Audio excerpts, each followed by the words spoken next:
Cheers, boys. Cheers. All right, here we go. I'm gonna remember to drink today.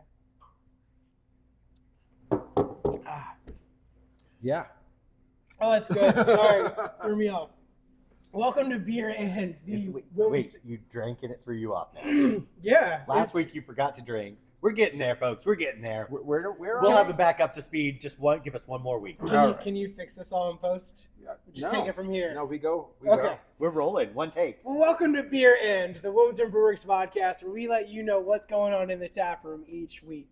And before I stumble over any more words or do dumb stuff, I'm just going to kick it right over to John. Yeah, well, I mean, first I think we have to state the unfortunate news that the Salt and Oak Tap Room in the Alamo Room, the kids and dogs only, was shut down before it even started.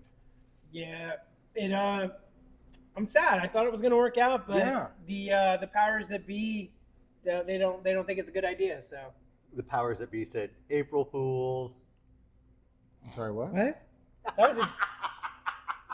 That was real? I thought it was. I had marketing all drawn up. It was ready to go. Holy cow. I'm glad it didn't I work got out. my rabies shot. I was all set. You probably needed one of those anyway. Yeah, probably. I've seen you foaming at the mouth a little bit. All right, so let's get to this week. Monday, something exciting for Monday, because I believe today is International Empanada Day. So Michelle and Bengales will be here with a whole feast of empanadas tonight. So definitely show up for that. Oh, heck yeah. Exciting, yeah. Tomorrow night we've got Turntable Tuesday, which is always great here in the tap room. Wednesday, trivia. That leadership board is close. Of the folks that are, and I wish I remembered some of the team names because they're really good. I'll have it for you next week. But they are really neck and neck going into the last couple of weeks of that quest to get the Sellerman-Stein memberships. So last week there were 4 weeks down, 4 weeks yet to Yeah. go. So it is nearing the final stretch. Yeah, it is. It's close. And then on Friday we do have live music sponsored by the Queen, as always, every Friday night. And you might be able to request a favorite song of mine. You Deserve Craft Beer Today. I was going to ask if they're going to play that. I hope they do. But it's two-step acoustic with our own Ashley Sweetman. And Liam Thomas will be here, hopefully outside, depending on the weather. We're in that April showers type of. Oh man, frame. right now Friday's looking good. Awesome. Right now Friday's looking good. It might be a little on the cool side, John, but hey, we're gonna even if we're sitting at 58 degrees, we're gonna make it happen outside. Yeah, it's always cool here at Wilmington Brewer. Oh, You like that? hey. Yeah. Well played, sir. Well played. Yeah, so I think we got another good week, but I think what we're really going to focus on here is spring is here.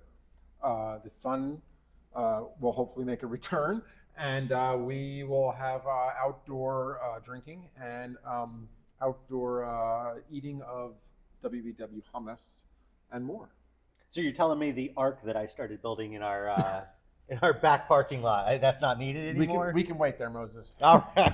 That Noah. was That's Noah. Noah. Jeez. Oh. Aren't you a good Catholic boy, too? Somebody there was tuned a out time. during all the Easter programming.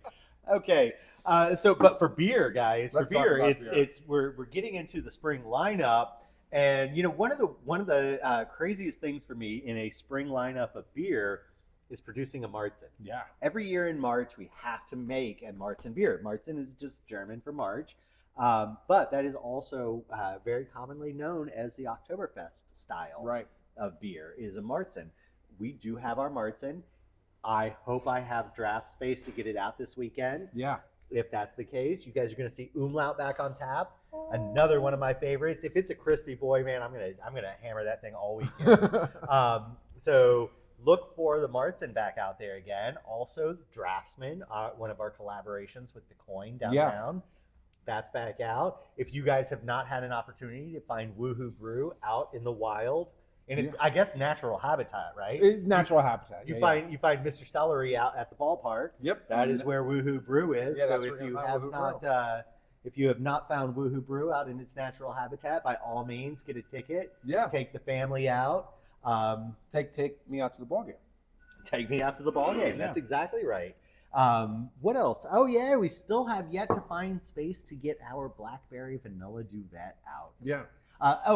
Guys, let's talk a little bit about that duvet. I've heard so many people call that so many things. Yeah. If you guys look this up, you can Google this. You don't have to believe me. The duvet is the most generic cut of woman's high heel. My mom used to own a shoe store, and so this is just a tongue-in-cheek joke that I made with Yeah. myself when I was designing all these recipes and Yeah. trying to come up with a name. The duvet's just a version of a high heel, and Yeah. that's what we named that beer Hey. after. I thought it was named after a cover. The duvet? Oh. Hey, if you call it duvet, you call it duvet, we will still serve it to you. If you call it, we might have. That's your sobriety check. Yeah. That's right. Yeah.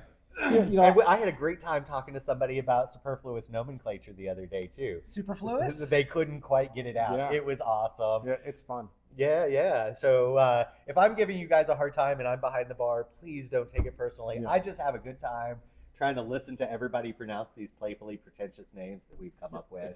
You know, I want to bring something up while we have a couple minutes here. I think everyone probably just heard the phone ringing here at the tap room. We don't answer it. Yeah, well, it's not that we don't answer it on purpose. I don't answer it. But, you know, when we're here during the day or when the production team is here, they're in the back, the phone rings, they can't get all the way up to the bar to answer it. During a busy shift, I think you've seen our bartenders, they are running around like crazy. If that phone rings, they generally don't have a chance to answer it. You could leave a message.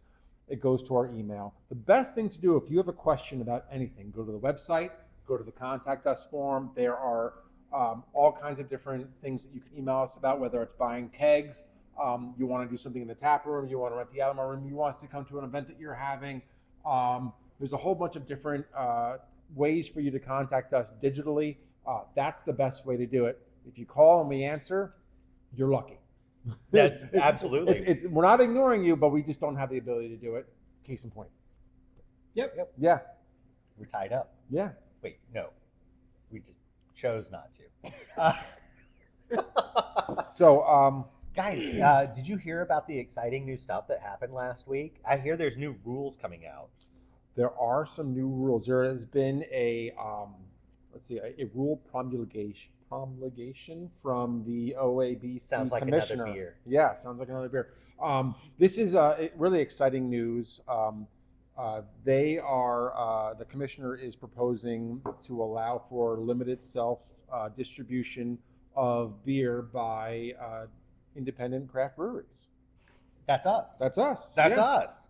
Yeah, it's really for small breweries. That's also us. That's us. We are going to have some. It's an open comment period, and we have some emails that we're going to ask our employees to send. Some emails that our customers send.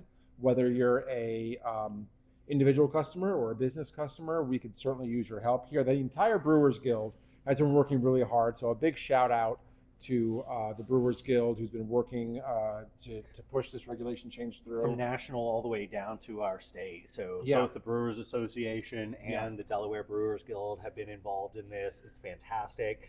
I am, as a business person, I am cautiously optimistic that this is going to be a very big difference for us.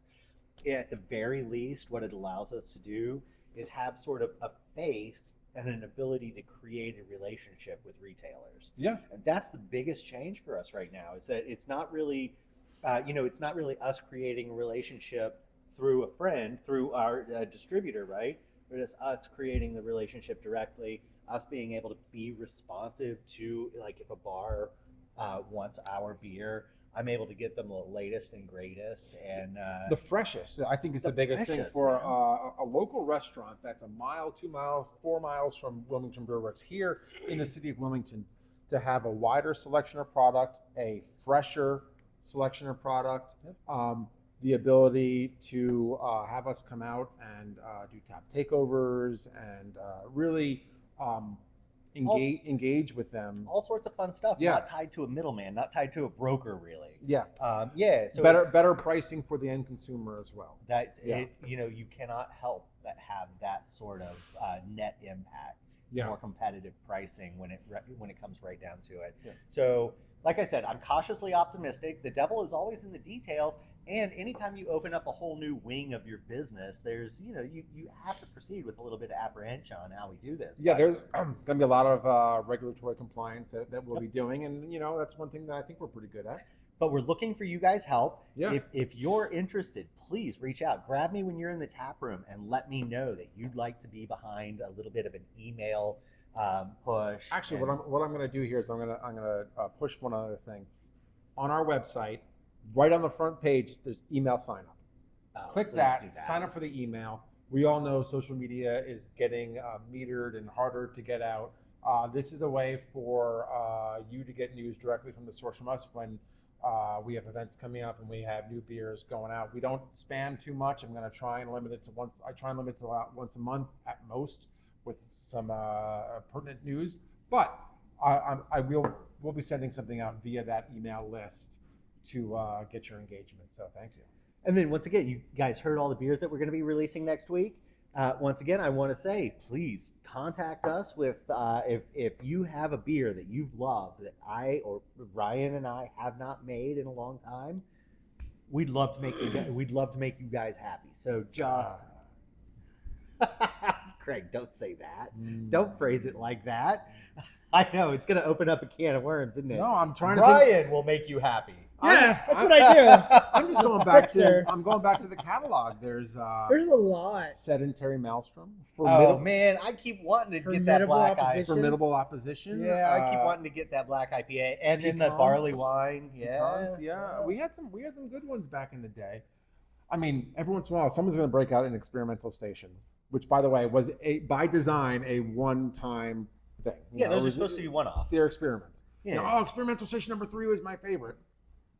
I have to go back to my notes. We don't even to know figure out which what one that was. We've done 10. We should break out some experiments some more. Go ahead. I got something really cool to share. Yeah. For those of you who haven't seen it yet, we can now put cider in crowlers. Oh, We got real lucky with some a new manufacturer. was it making the lucky? crowlers. That was like 3 months that I paid for crowlers, waited 3 months. Was that lucky? the silver lining. The silver lining. is an actual liner in these crowlers that allows us to put cider in them. Now, I won't get too mired down in the science behind why we couldn't before, but it has to do with the lining inside the can and the cider having contact with the aluminum in the can.